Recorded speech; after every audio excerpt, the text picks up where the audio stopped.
Samore Love books. You have now tuned into my Real Housewives of Atlanta finale recap. Okay, guys, be sure to subscribe if you have not yet done so. Also, be sure to share this video wherever you like to share videos and give it that good old thumbs up.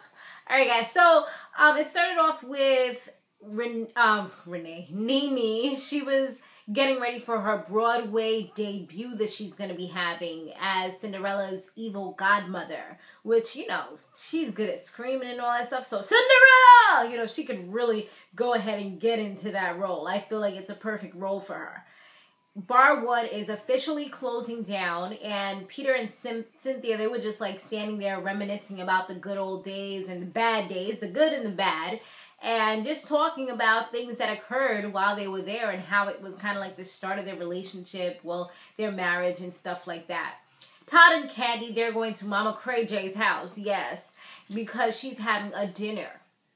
And Todd, he's still a little apprehensive about, you know, his feelings towards the mother and just like how he feels about her because of the things that she said about his parents. So he doesn't want to get too close because she never really apologized for anything.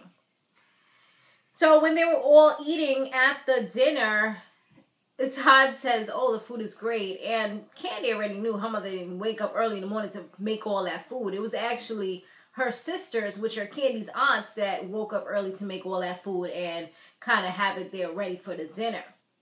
And she's like, oh, you know, I tried. And everybody look at her like side eye. Girl, you ain't do nothing. Don't be lying over here. We all know you ain't cooked nothing. And she thanks Candy for giving her the place and everything. And then she actually does something surprising and shocking. She apologizes to Todd for what she said about, or if she offended him in any way. But then she had to mess up the whole freaking thing because all of a sudden she talked about anything that I said about your mom is stuff that I heard. What? Why you had to put that in there? You just made it sound so wrong. You should have just left it as I apologize for anything that I may have said. And that would have just sealed the deal. It would have made it seem like she was owning the apology and it was real and genuine. But I felt like that just totally messed it up. And he just felt like it wasn't genuine either.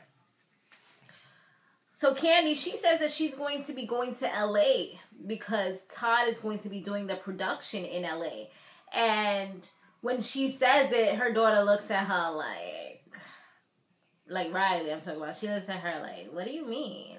She's like, so you're just going to leave your daughter here? And she's like, no, you're going to come with me.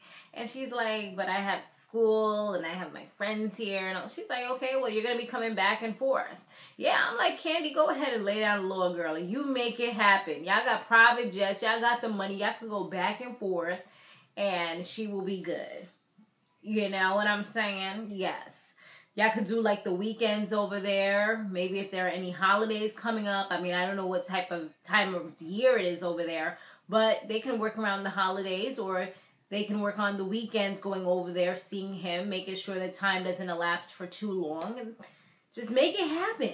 I'm happy that she's deciding to do what's right as opposed to making excuses. Because that's her family now that she has to work on keeping. Because when her daughter is long and gone and goes to college or goes to live on her own, he's the one that she got to worry about as long as he's still there. So you got to work on your future, girl.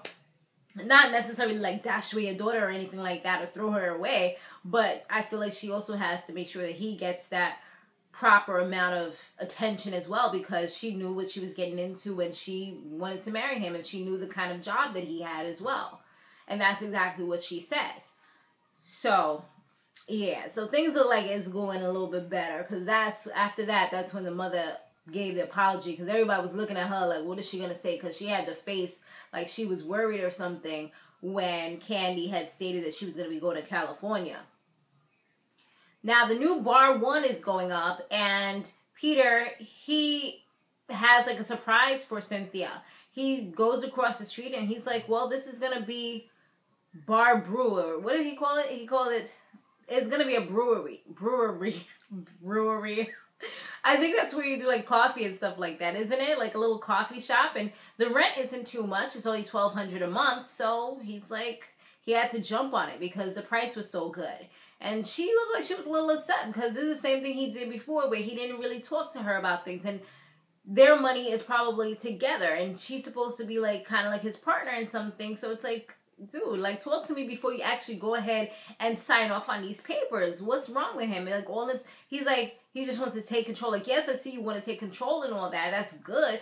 But you have to make sure that you talk to your significant other who's also your business partner in a lot of aspects about these types of decisions that you're going to be making. Especially when it can impact you guys financially, depending on how this goes.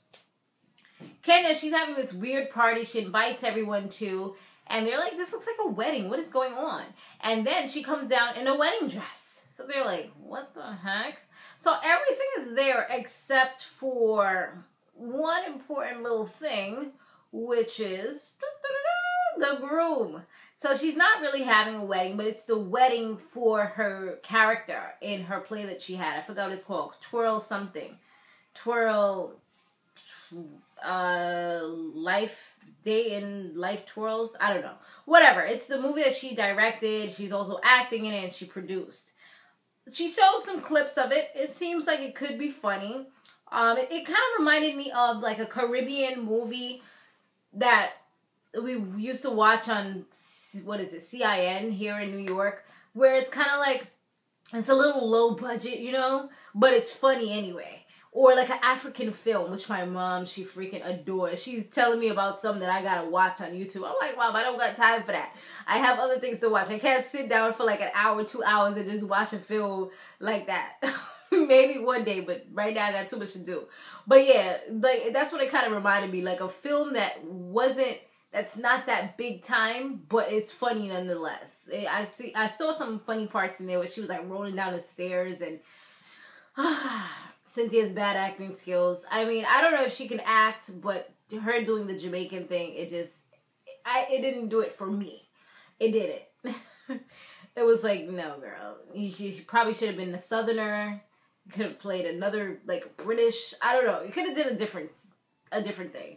There was one part where she took off her wig. That was pretty funny, too.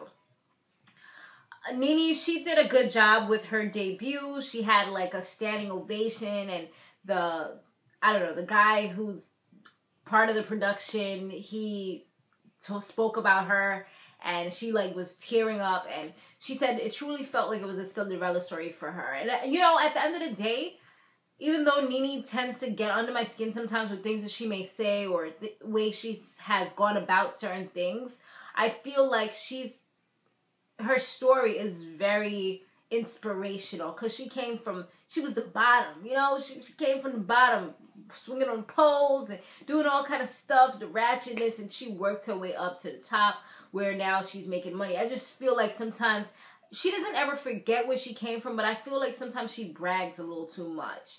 And, you know, you can just show how rich you are or how wealthy you are without talking about it all the time. That's what I feel. But I'm definitely proud of her. I'm happy for her. She did her thing. I mean, they didn't actually show the whole thing, but from the looks of it, it looks like she did a really good job. She had her name in lights.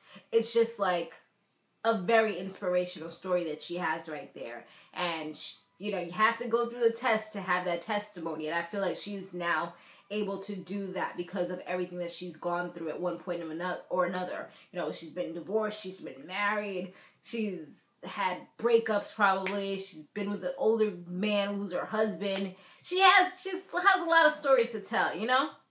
But yeah, guys, let me know what you thought about that below. I don't know. What do you think? Should I do the reunion? I don't know if I'm gonna do the reunion. I might just chill out for the next, unless the first episode is really good, because I don't even know how many parts you're gonna have, but unless the first one's really, really good where I want to talk about it, I might just do Blood, Sweat, and Heels and that's it. But we'll see, okay? Alright guys, thanks for watching. Be sure to stay fabulous, live free, and soar limitless. I'll see you in the next one. Later.